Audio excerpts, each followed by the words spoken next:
vemuzimbabwe hautobvumidzwi kunyora song kana uri band member. Ukangonyora song yafired.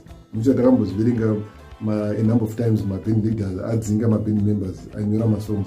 Munhu wandakaona aimbobvumira maband members ake kunyora masong kana kuita masongs avo chete i1 chete ndichioniso chete ari 1.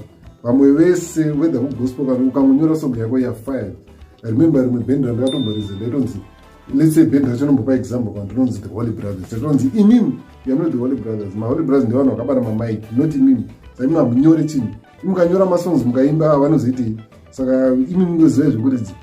Saka nunga wangu kuridza wakachengeta masongs ako kana wada kutanga ako obuda unotanga rako band.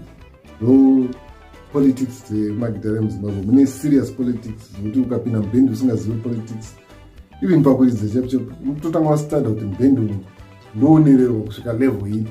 Ndasai muchizoona mwaingoridza wangopusa so anenge asinotopusa wozomuna akutanga rake band akujamba mwambonanga namajambiro akuita macheza asiro zvaita kufyama.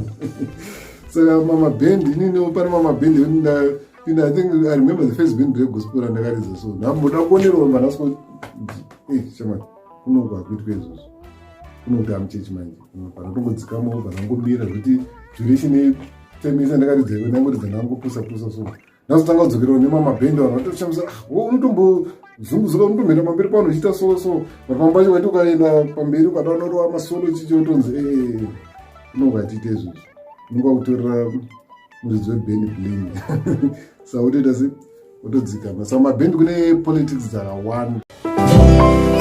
Monolio Studio, the harmony of quality and professionalism.